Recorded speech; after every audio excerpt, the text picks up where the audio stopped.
Hello ladies and gentlemen, my name is Chris Stollings. You know me here on YouTube as MarauderEX, and as always I'm your host for Operation Recap, where I take some stories from Rainfall.com and I show them off here on YouTube, which is out here somewhere apparently. I'm sitting way different than I normally do in the frame, so, hand.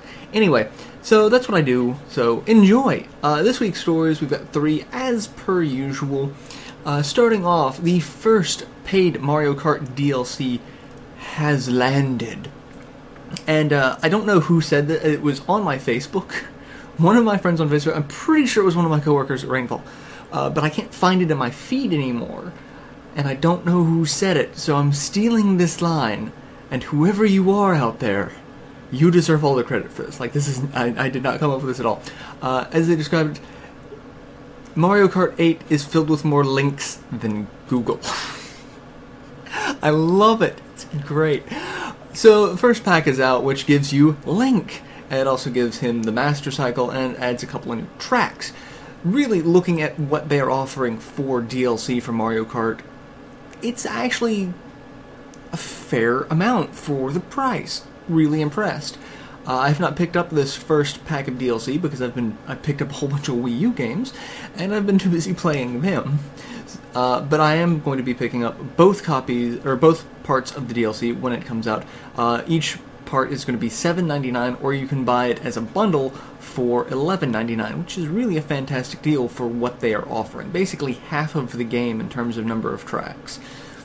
Really can't shake a stick at that. But the first one comes out, it is already out now. You've got Hyrule Circuit, you've got the Master Cycle, you've got Link. Very Legend of Zelda themed, but still really good. I believe you also get Tanuki Mario and Catsuit Princess as the other 2 characters. So yeah, it is an impressive amount of content for DLC, especially in this day and age where DLC is stuff that they just kind of nickel and dime you to death. Oh, you want this specific cosmetic? That's $2.99. No, this is. If I have to endorse DLC, which I really don't like doing a lot of times, this would be the type of DLC that I would tolerate. So, good on you, Nintendo, for some good content.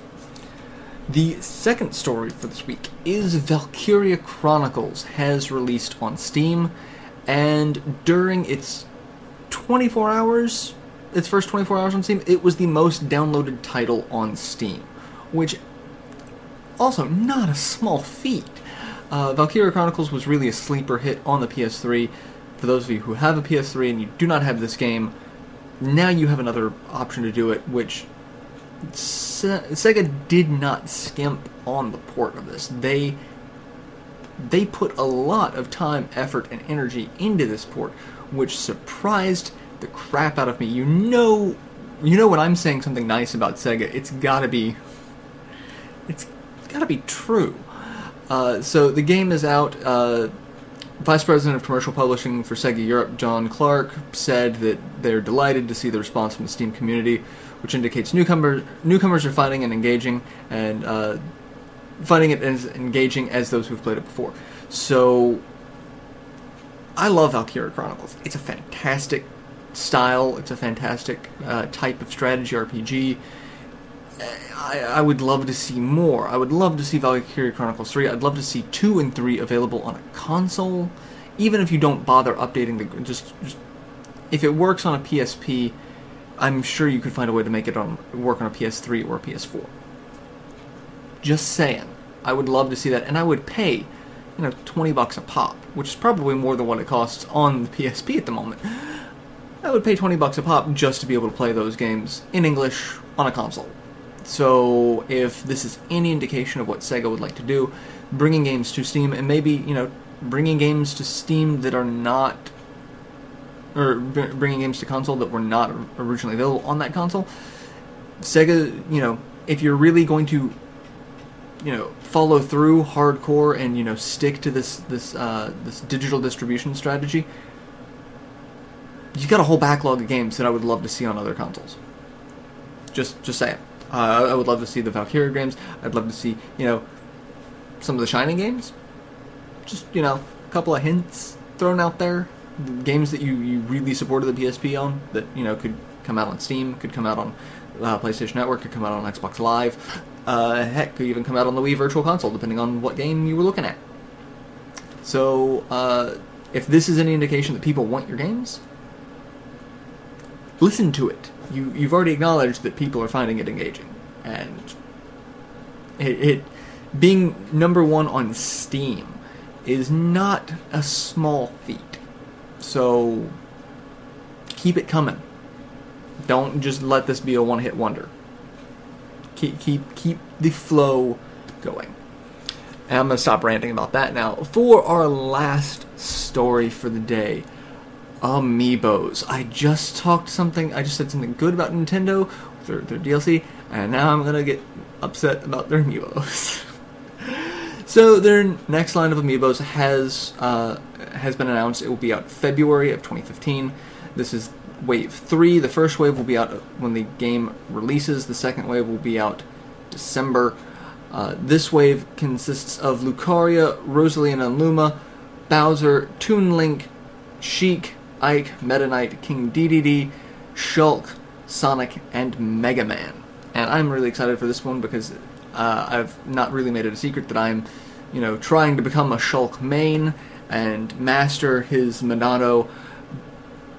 The downside with this set of Amiibos is several of them are going to be retailer specific.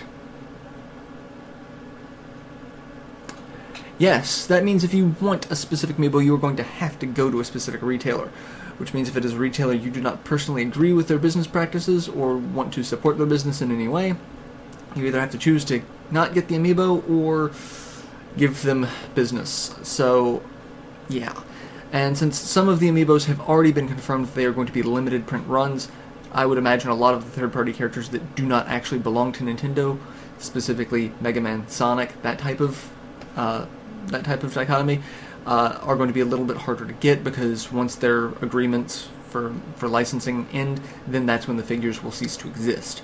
Shulk, on the other hand, not one of those characters, gets owned by Nintendo, but I could see if you say Mega Man, for example, is going to be exclusive to Best Buy, and you have a loathing for Best Buy, for whatever reason.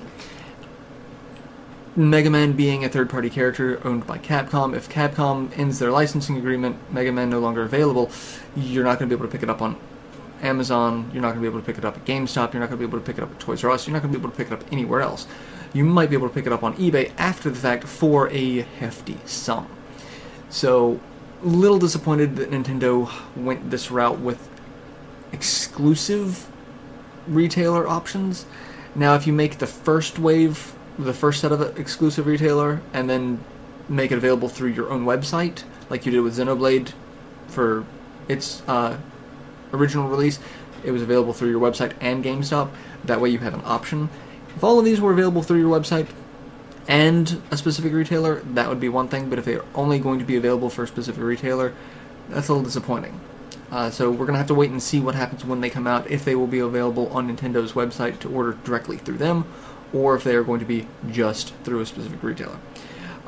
We do know at this point that Shulk is a GameStop exclusive, because Shulk has already appeared on GameStop's website for pre-order, so if Shulk was going to be one of your mains like mine, it seems that GameStop is your destination for that specific figure. So just keep an eye out for any other figures that you were looking for, see if a specific retailer has that information. We will try to update that as far as I know.